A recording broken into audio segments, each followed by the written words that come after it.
चलो guys, done, all right, perfect, शुरू करें। Perfect perfect. Now next topic पे आएंगे, types of performance of contract. ठीक है, ready, all set, all set, all set, all set. देखो, परफॉर्मेंस दो तरह की होती है, एक होती है एक्चुअल परफॉर्मेंस और एक होती है अटेम्प्टेड परफॉर्मेंस, जिसको हम टेंडर भी बोलते हैं। टेंडर नहीं, टेंडर बोलते हैं। ठीक है, ध्यान से सुनना। एक्चुअल परफॉर्मेंस का मतलब क्या होता है, जब प्रॉमिसर एक्चुअली परफॉर्मेंस करने का ऑफर देता है, प्रॉमिसी को ऑफर एक्सेप्ट भी हो गया, तो वो होती है एक्चुअल परफॉर्मेंस। तो प्रॉमिसर ने ऑफर दिया परफॉर्मेंस का, प्रॉमिसी ने एक्सेप्ट कर लिया, तो उसको हम एक्चुअल परफॉर्मेंस बोलेंगे। जैसे X contracted to deliver to Y at his warehouse on 1st October 100 bales of cotton of a particular quality. X bought the cotton of requisite quality to the appointed place on the appointed day during the business hours and Y took the delivery. This is actual performance. कि भाई मैंने promise किया था ना कि मैं करेगा, तो मैंने किया, खत्म। मैंने बोला था ना कि मैं तुमको गुड्स डिलीवर करूंगी, मैंने किया, तुमने गुड्स की डिलीवरी ले ली, कॉन्ट्रैक्ट खत्म हो गया, एक्चुअल परफॉर्मेंस हो गई। सिंपल। सो एक्चुअल परफॉर्मेंस जो मैंने तुमको प्रॉमिस किया था, जो मैंने ऑफर किया था, वो मैंने किया पूरा, और तुमने वो पूरा तुमने एक्सेप्ट भी किया। तो सिंपल है, जो वादा किया वो निभाना पड़ेगा। ठीक है, सोचे जमाना चाहे समथिंग समथिंग। तो प्रॉमिसर ने प्रॉमिस किया, प्रॉमिसर ने प्रॉमिस पूरा किया, और प्रॉमिसी ने उसको एक्सेप्ट भी कर लिया, so actual performance is done. But if we talk about attempted performance, तो ध्यान से सुनना। Let's say Y refused to take the delivery of goods. ठीक है, Y ने गुड्स की डिलीवरी अगर लेने से मना कर दिया, तो बताओ, प्रॉमिसर तो गुड्स लेकर आया था, ठीक है, वादा किया तो निभाना तो पड़ेगा। तो वादा पूरा करने के लिए प्रॉमिसर गया प्रॉमिसी के पास, पर प्रॉमिसी ने उसको क्या कर दिया, रिजेक्ट कर दिया, फॉर वॉट एवर रीजन। ऐसा अपन प्रॉमिसी को यहाँ पर विलन नहीं बना रहे, हो सकता है गुड्स में डिफेक्ट हो सकता है गुड्स की क्वांटिटी कम हो, गलत क्वालिटी हो, एनीथिंग। ठीक है, ऐसा कोई भी रीजन होता है, तो that is known as attempted performance. Best example is best example is Amazon से आपने प्रोडक्ट ऑर्डर किया, अमेज़न से डिलीवर हो गया, दैट इज एक्चुअल परफॉर्मेंस। दूसरा, अमेज़न से आपने प्रोडक्ट ऑर्डर किया, आप घर पर नहीं थे, डिलीवरी बॉय ने आपको कॉल किया, आपने बोला भैया मैं घर पर नहीं हूं, कल आना, तो आज क्या हुआ, अटेम्प्टेड परफॉर्मेंस। कल अगर आप घर पे मिल गए और उसने आपको हाथ में डिलीवर कर दिया, तो फिर कल क्या हो जाएगी, एक्चुअल परफॉर्मेंस। समझ में आया सबको, अटेम्प्टेड एंड एक्चुअल परफॉर्मेंस। तो जब तक अगर वो परफॉर्मेंस एक्सेप्ट नहीं करी प्रॉमिसी ने, तो अटेम्प्टेड परफॉर्मेंस ही रह जाती है। क्लियर है सबको, सिंपल है, एकदम सिंपल है। बढ़िया, आगे बोलो हाँ ना, चार्ट में बोलो सब ना।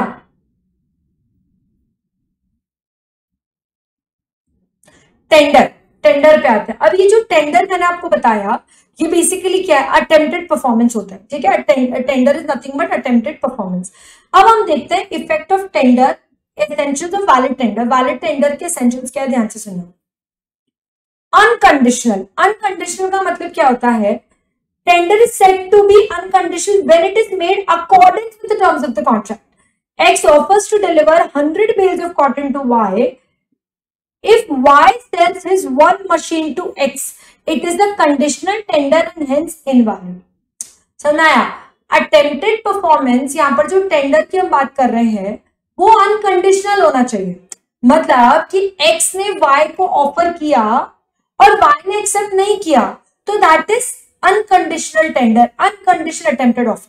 पर अगर एक्स ने बोला कि मैं तुमको मेरी परफॉर्मेंस ऑफर करूंगा, मैं तुमको कुछ करूंगा, अगर तुम मुझे पैसा पहले दोगे तो, या तुम मुझे अपनी गाड़ी दोगे तो। अब ये जो परफॉर्मेंस है, ये अनअटेम्प्टेड कंडीशंस के कारण रह रही है। समझना मेरी बात ध्यान से। ये जो परफॉर्मेंस है, किसके कारण अनअटेम्प्टेड रह रही है, कंडीशंस के कारण अनअटेम्प्टेड रह रही है। इसलिए ये अनअटेम्प्टेड परफॉर्मेंस जो है, ठीक है, ये परफॉर्मेंस अनअटेम्प्टेड क्यों रह गई, ये टेंडर पूरा क्यों नहीं हो पाया, क्योंकि वाई ने जो प्रॉमिस है उसने अपनी कंडीशन पूरी नहीं करी। ध्यान से सुनना, हम किसी भी परफॉर्मेंस को अटेम्प्टेड परफॉर्मेंस कब बोलेंगे, हम किसी भी परफॉर्मेंस को टेंडर कब बोलेंगे, जब प्रॉमिसर ने गुड्स ऑफर किए बट प्रॉमिसी ने एक्सेप्ट नहीं किया। समझ आया? लेकिन अगर वो प्रॉमिसी ने एक्सेप्ट क्यों नहीं किया, इसका रीजन पता चला और रीजन पता ही चला कि प्रॉमिसी को भी कुछ चीज करनी थी, कुछ कंडीशन पूरी करनी थी जो कि नहीं हुई, जिसके कारण वो एक्चुअल नहीं रह पाया, अटेम्प्टेड ही रह गया, तो फिर उस केस में हम बोलेंगे कि वो अनकंडीशनल नहीं था, वो कंडीशनल था, और वो कंडीशनल टेंडर हो ही नहीं सकता, इसलिए वो इनवैलिड रह गया। समझ में आया सबको? राइट। तो जब हम टेंडर की बात करते हैं तो हम ये मानते हैं कि प्रॉमिसी को एक्सेप्ट करना है, अनएक्सेप्ट करना, मतलब एक्सेप्ट करना है, रिजेक्ट करना, ये सारी चीजें प्रॉमिसी को करनी है अनकंडीशनली, बिना कोई कंडीशन के। अगर प्रॉमिसी की भी तरफ से कोई कंडीशन पूरी करनी चाहिए थी तो फिर हम उसको टेंडर में काउंट ही नहीं करेंगे। समझ में आया? दूसरा, at proper time, it must be at the stipulated time during business hours, tender of goods और money before the due date is also not a valid tender. अब देखें, हम जो पढ़ रहे हैं यहाँ पर वो क्या पढ़ रहे हैं? अटेम्प्टेड परफॉर्मेंस, जिसको हम टेंडर बोल रहे हैं। अब देखो, अगर एक्स ने बोला कि मैं तुमको 23 तारीख को 5 बजे गुड्स डिलीवर करूंगा, अब अगर एक्स ने 22 तारीख को गुड्स डिलीवर कर दिए और वाई ने उसको एक्सेप्ट नहीं किया, तो इसमें वाई की गलती है क्या? नहीं। तो it is not an attempted performance. सुनना ध्यान से, it is not an attempted performance. मैं वाई हूं, मेरी गलती नहीं है कि तुमने 23 का वादा किया पर तुम 22 को आ गए, या फिर तुमने 23 का वादा किया और तुम 24 को आए। सुनना रहे, मैं तुम्हारे लिए 23 तारीख को अवेलेबल थी, तुम नहीं आए, तो ये मेरी गलती है क्या? नहीं। तो इसीलिए उसको हम क्या बोलेंगे? इनवैलिड टेंडर बोलेंगे। तुम समझो हम ये सब क्यों पढ़ रहे हैं, ध्यान से सुनना, ध्यान से सुनना। एक्स और वाई, एक्स अपने गुड्स वाई को सेल कर रहा है, ठीक है, ध्यान से सुनना। एक्स अपने गुड्स किसको सेल कर रहा है? वाई को, ठीक है ना। एक्स ने वाई को जो गुड्स बेचने गया on right time without condition everything, पर वाई ने रिजेक्ट करा, तो क्या यहाँ पर बेटर पोजीशन पर, विनिंग पोजीशन पे कौन है? यहाँ पर एक्स है ना, क्योंकि एक्स ने ट्राई करा पर वाई ने एक्सेप्ट नहीं किया, तो यहाँ पर कौन विनिंग पोजीशन पर है? यहाँ पर विनिंग पोजीशन पर है एक्स। समझ आया? तो एक्स यहाँ पर क्या क्या कर सकता है? एक्स डैमेजेस ले सकता है, एक्स डिलीवर करने से मना कर सकता है, ये सारी चीजें एक्स कर सकता है। समझ में आ रहा है सबको? राइट, बहुत अच्छे से। लेकिन अगर हम यहाँ पर बात करते हैं, ध्यान से सुनना, अगर हम यहाँ पर बात करते हैं कि वाई को कोई कंडीशन पूरी करनी थी, एक्स ने ही प्रॉपर टाइम पर या प्रॉपर प्लेस पर डिलीवर नहीं किया, ठीक है, या फिर ऐसा कोई दूसरी बड़ी रीजनेबल अपॉर्चुनिटी आ गई, ठीक है, तो ये सब ऐसे रीजन हो गए जिसमें हम बोल ही नहीं सकते कि एक्स ने अपनी परफॉर्मेंस को प्रॉपरली अटेम्प्ट की, तो एक्स यहाँ पर विनिंग पोजीशन पर नहीं आएगा। समझ में आ रहा है हम यहाँ पर क्या पढ़ रहे हैं एग्जैक्टली? राइट। अब देखो, नॉर्मली देखा जाए तो अटेम्प्टेड परफॉर्मेंस कब बोलेंगे? जब एक्स ने राइट टाइम राइट प्लेस पर बिना कोई कंडीशन के गुड्स डिलीवर किए होते, पर यहाँ पर वो अटेम्प्टेड परफॉर्मेंस या वैलिड टेंडर नहीं माना जाएगा। क्यों? क्योंकि हमने पढ़ा कि एक एग्जांपल कि वो तो कंडीशनल था, उसमें वाई को कोई कंडीशंस पूरी करनी चाहिए थी। दूसरा, वो प्रॉपर टाइम पर एक्स ने डिलीवर नहीं किया, तो उसमें उसको अटेम्प्टेड परफॉर्मेंस काउंट ही नहीं करेंगे। तीसरा, उसने प्रॉपर प्लेस पर नहीं किया, तो उसको अटेम्प्टेड परफॉर्मेंस काउंट ही नहीं करेंगे। या फिर it must give a reasonable opportunity to promisee to ascertaining that goods offered are same as promisor to bound to deliver। ठीक है, जैसे अगर हम बोल सकते हैं कि प्रॉमिसी ने गुड्स इसलिए रिजेक्ट कर दिए क्योंकि एक्स ने उसको इतना टाइम ही नहीं दिया कि वो गुड्स को सैंपल से मैच कर ले या गुड्स को प्रॉपरली चेक कर ले, तो इसलिए वाई ने गुड्स को रिजेक्ट कर दिया। तो इसमें यहाँ पर भी एक्स विनिंग पोजीशन पर नहीं आया, वाई की यहाँ पर गलती नहीं है रिजेक्ट करने की। क्यों? क्योंकि एक्स ने उसको टाइम ही नहीं दिया। तो this is also not attempted performance, X की परफॉर्मेंस में काउंट नहीं होगी। समझ में आया? या फिर it must be for the whole obligation not for the part of obligation. तो अगर एक्स ने अपनी पूरी ऑब्लिगेशन उस राइट टाइम राइट प्लेस पे पूरी नहीं करी तो भी एक्स की परफॉर्मेंस अटेम्प्टेड नहीं मानेंगे। तो एक्स की परफॉर्मेंस अटेम्प्टेड कब कब नहीं मानेंगे?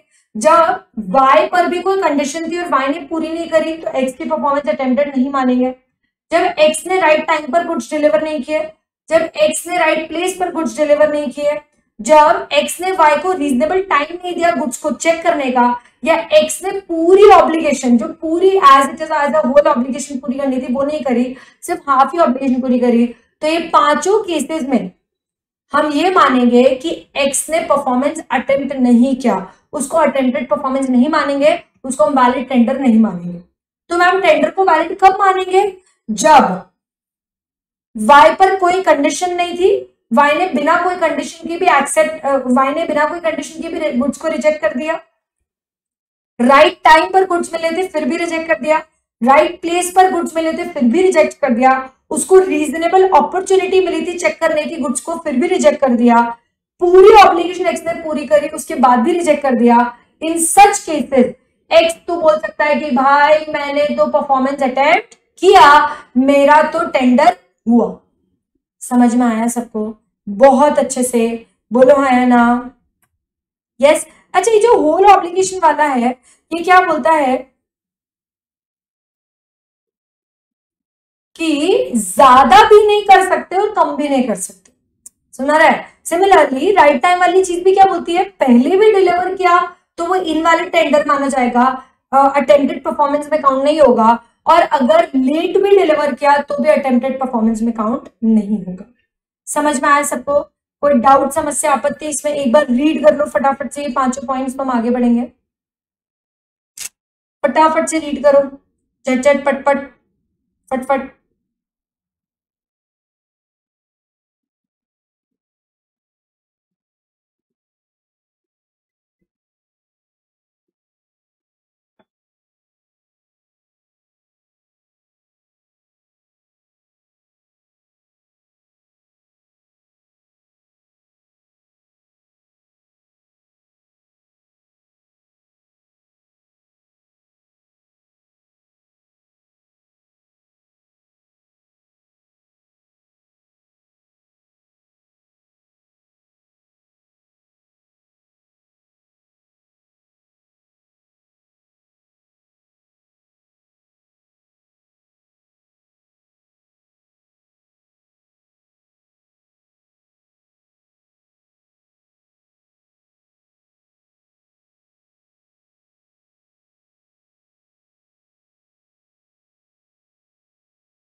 Done done done done. बढ़े आगे।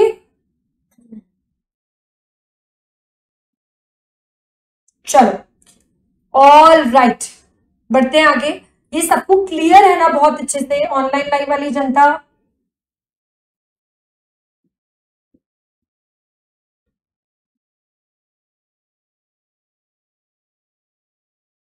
बढ़े आगे। चलो all right, now next is who may perform the contract. Contract कौन परफॉर्म कर सकता है? पहला है प्रोमिसर। कॉन्ट्रैक्ट कौन परफॉर्म करेगा? पहला कौन होगा? प्रोमिसर। ना प्रोमिसर क्या बोलता है कि अगर इंटेंशन ही ऐसा है, प्रोमिसर ने ऑफर ही ऐसा किया था अपना प्रपोजल कि कॉन्ट्रैक्ट मैं ही परफॉर्म करूंगा, तो प्रोमिसर खुद परफॉर्म करेगा। Next is promisor's agent. अगर ऐसा है, इंटेंशन ही ऐसा नहीं था कि प्रोमिसर खुद परफॉर्म करने वाला है, इट वाज क्लियर कि प्रोमिसर का एजेंट परफॉर्म करेगा, तो फिर दोनों पार्टीज इस चीज को एक्सेप्ट कर चुकी कि प्रोमिसर का एजेंट ही परफॉर्म करेगा। समझ में आया सबको? राइट? तो प्रोमिसर खुद भी परफॉर्म कर सकता है और एजेंट भी कर सकता है। अच्छा, ऐसा नहीं है कि प्रोमिसर ने बोला है कि मेरा एजेंट करेगा तो प्रोमिसर खुद नहीं कर सकता। अगर प्रोमिसर ने बोला है कि मेरा एजेंट परफॉर्म करेगा, इसका मतलब प्रोमिसर खुद भी कर सकता है और उसका एजेंट भी कर सकता है। समझ में आया? Next is legal representative. अब अगर प्रोमिसर की परफॉर्मेंस, कॉन्ट्रैक्ट को परफॉर्म करने से पहले अगर डेथ हो जाती है, तो फिर इसका लीगल रिप्रेजेंटेटिव जो है वो कॉन्ट्रैक्ट परफॉर्म कर सकता है। लेकिन अब इसका एक एक्सेप्शन है कि कब वो कॉन्ट्रैक्ट परफॉर्म नहीं कर सकता, जब वो कॉन्ट्रैक्ट ही पर्सनल नेचर का था। जैसे एक्स ने वादा किया शादी करने का, और अब तो ये है कि शादी करने का वादा किया और आप बाद में मुकर गए, हाँ, और या फिर झूठा दिलासा देकर आपने या झूठे वादे करके झूठी चीजें दिखाकर अगर आपने शादी करी और बाद में बैकआउट कर दिया तो फिर उस पर 5 लाख की पेनल्टी लगती है। अब तो ये नया आ गया यूनिफॉर्म सिविल कोड में। बट अदरवाइज एक्स ने बोला वाई को कि मैं तुमसे शादी करूंगा और एक्स की डेथ होगी, तो ऐसा नहीं है कि एक्स का कोई लीगल रिप्रेजेंटेटिव शादी कर लेंगे, नहीं नहीं, आप शादी तो करेंगे, शादी तो होगी, कॉन्ट्रैक्ट हुआ तो शादी तो होगी, भले ही लीगल रिप्रेजेंटेटिव शादी करे। समझ में आ रहा है सबको? यस, बहुत अच्छे से, है ना। तो कौन कौन परफॉर्म कर सकता है? प्रॉमिसर, प्रॉमिसर का एजेंट, लीगल रिप्रेजेंटेटिव। अब सवाल ये है कि कौन कौन डिमांड कर सकता है। समझ में आ रहा है सबको? कॉन्ट्रैक्ट को डिमांड कौन कर सकता है कि भाई परफॉर्मेंस होनी चाहिए, डिमांड कौन कर सकता है? ओनली एंड ओनली, पूरी ताकत सिर्फ एक आदमी के पास है, विच इज द प्रोमिसी। तो सिर्फ यहां पर ताकत किसके पास है?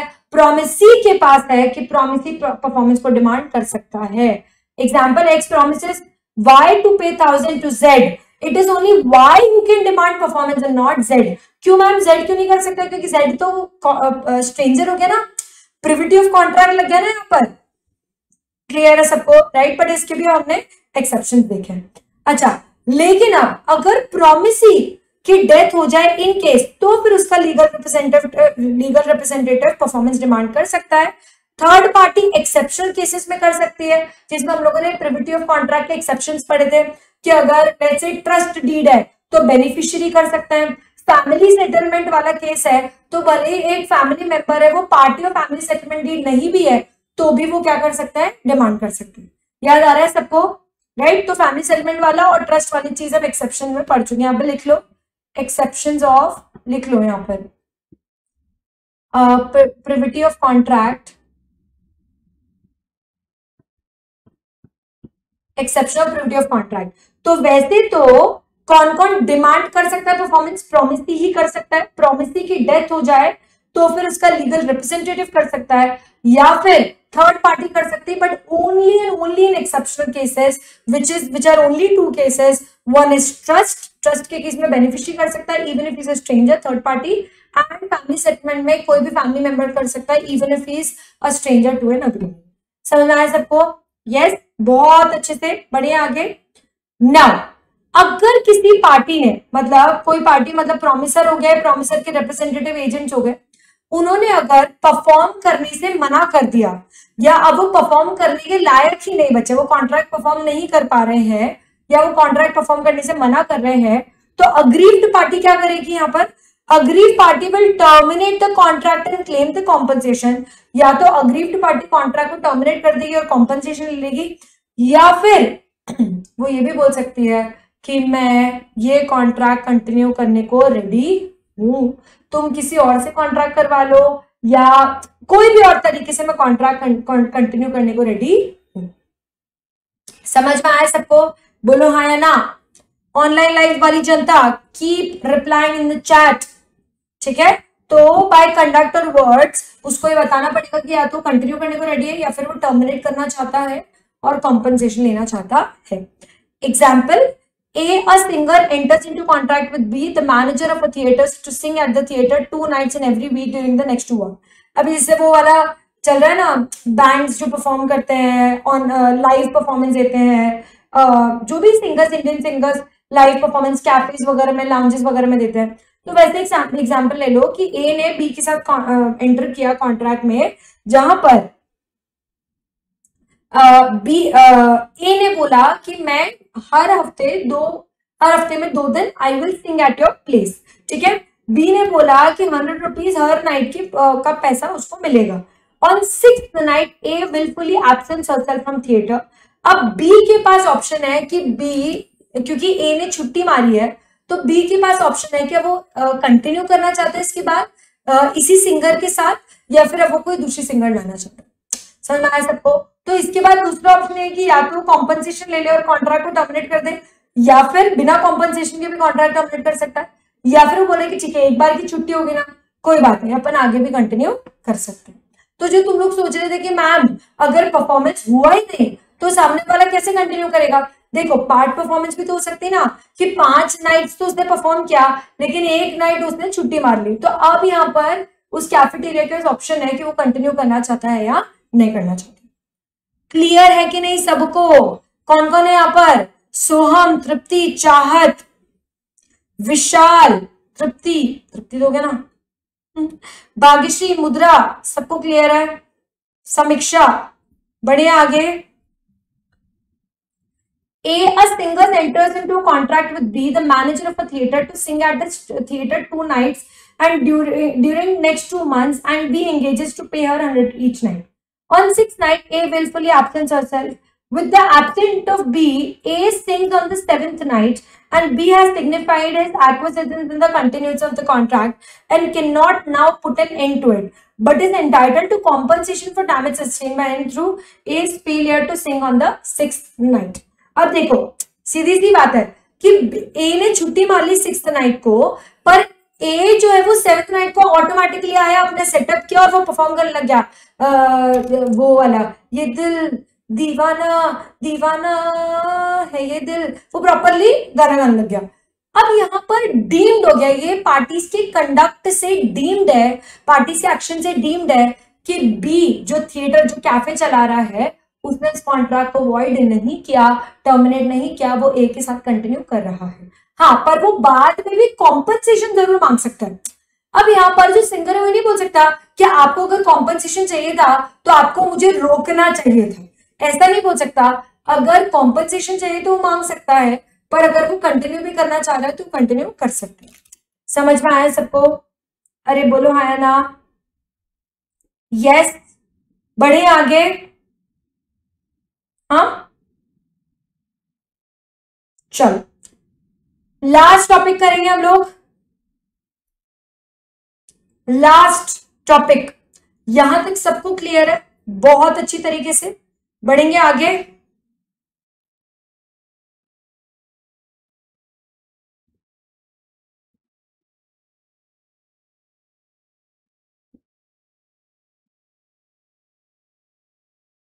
All right, now next is devolution of joint liability. Devolution का मतलब एग्जैक्टली क्या होता है? Passing over from one person to another. जब मैं अपनी लाइबिलिटी दूसरे पर्सन को पास ऑन कर रही हूं कि तुम मेरी लाइबिलिटी तुम पूरी कर दो, तो that is known as devolution. समझ आया सबको? राइट। जैसे फॉर एग्जांपल अपन सबसे पहले जॉइंट लाइबिलिटी समझते हैं। जॉइंट लाइबिलिटी क्या होता है? लेट्स से मैं और तृप्ति हम दोनों ने मिलकर प्रॉमिस किया खुशी को, मैंने और तृप्ति ने खुशी को प्रॉमिस किया कि हम तुझे तेरे 2000 रुपए लौटा देंगे। अब मैं अकेले 2000 लौटाऊं, तृप्ति अकेले 2000 लौटाए, मैं 1000 लौटाऊं, तृप्ति 1000 लौटाए, मैं 500, तृप्ति 1500, कैसे भी करके हम दोनों की जॉइंट लाइबिलिटी है कि खुशी को पूरे 2000 रुपए मिलने चाहिए। ये सबको क्लियर है? बहुत अच्छे से, राइट। सो ध्यान से सुनना। A, B and C jointly promise to pay D rupees 3000. D may compel either A or B or C for rupees 3000. अब खुशी जो है वो मेरे से भी पूरा पैसा मांगने आ सकती है, खुशी जो है वो तृप्ति से भी पूरा 2000 रुपए मांगने आ सकती है। खुशी को कोई प्रॉब्लम नहीं है, खुशी पर कोई रिस्ट्रिक्शन नहीं है। हम दोनों पर कहीं ना कहीं एक लाइबिलिटी रहेगी कि हम उसको साथ में परफॉर्म करें या फिर हम अलग अलग करें। समझ में आ रहा है सबको अभी बहुत अच्छे से? तो जॉइंट एंड सेवरल लाइबिलिटी का मतलब क्या होता है? जॉइंट मतलब टुगेदर, सेवरल मतलब इंडिविजुअल। जिसको नहीं पता है वो लिख लो। जॉइंट मतलब टुगेदर, सेवरल मतलब इंडिविजुअल। तो जॉइंट एंड सेवरल लाइबिलिटी बोलता है कि दोनों, अगर कोई भी मल्टीपल पार्टीज साथ में परफॉर्म करने वाली हैं तो उनकी जॉइंट लाइबिलिटी तो है, बट उनकी इंडिविजुअल भी है। प्रोमिसी इंडिविजुअल पर्सन से भी लाइबिलिटी पूरे करने के लिए बोल सकते हैं। तो सी जो है वो ए या बी किसी से भी आकर पैसे मांग सकता है। समझ में आया सबको? लेकिन अब सी, लेते खुशी मेरे से पैसे मांग रहे हैं, मैंने उसको पैसा दे दिया।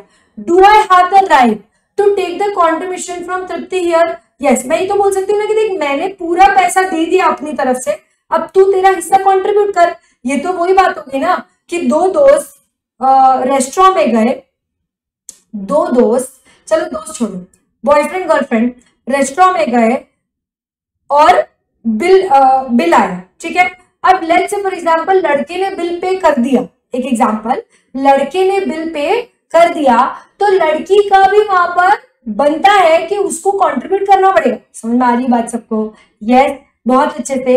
तो भले ही लड़के ने दोनों की तरफ से, अब रेस्टोरेंट में तो बिल पे कर दे, क्या वहां पे बंदा खड़ा है उसके सामने कहाँ डिविजन करेंगे, राइट। लेकिन एटलीस्ट बाद में बनता है कि जो लड़की है जिसने भी खाना खाया है वो भी उसका बिल पे करेगी। क्लियर है सबको, राइट, बहुत अच्छे से। तो भले ही जो क्रेडिटर है उसको पैसा एक बंदे ने दिया क्योंकि उससे पैसा मांगा गया, लेकिन बाद में जो जॉइंट प्रॉमिसर है उसका कॉन्ट्रीब्यूशन क्लेम करने का राइट होता है। समझ में आया सबको। और अगर वो पर्सन इंसॉल्वेंट निकल गया तो फिर क्या होगा, वो पर्सन इंसॉल्वेंट निकल गया तो उसकी प्रॉपर्टीज में से अमाउंट क्लेम किया जाएगा। समझ में आया। तो फॉर एग्जांपल वो लड़की अगर इंसॉल्वेंट हो गई तो लड़का जो है वो उसकी एसेट्स में से क्या कर सकता है, अमाउंट क्लेम कर सकता है। ठीक है, राइट। अब जॉइंट प्रॉमिसर की ड्यूटी क्या है, to share loss from default and contribution. Example, A, B and C are under joint promise to pay D 3000. C is unable to pay anything.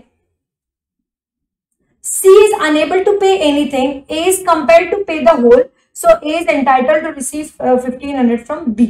अब देखो तीन पार्टीज है, A, B और C, तीनों को मिलके 3000 देने थे। C ने तो बोल दिया कि भाई मैं दे ही नहीं सकता हूं, C ने तो मना कर दिया। A और B ने बोला चल ठीक है अब तू नहीं दे सकता है, कोई बात नहीं। अब पूरा पैसा A ने 3000 रुपए दे दिए, तो एटलीस्ट A B को तो बोलेगा ना कि अब तू तो मुझे 1500 दे। चलो C नहीं दे रहा है, अपन ने मान लिया कि C नहीं दे पा रहा है, बट एटलीस्ट तू तो मुझे 1500 बचा हुआ दे। समझ में आ रहा है बात सबको, बहुत अच्छे से। तो एक तो ये भी होता है कि अगर दो ही पार्टी से A और B, तो A ने अगर पूरा पैसा क्रेडिटर को 3000 रुपए दे दिया है, तो यहाँ पर B की ड्यूटी, A का राइट है कि वो B से 1500 रुपए मांगे। समझ में आ रहा है सबको। A का राइट है कि वो B से 1500 मांगे, और A का राइट है कि अगर B के पास नहीं है तो B की प्रॉपर्टीज में से 1500 निकाल दे।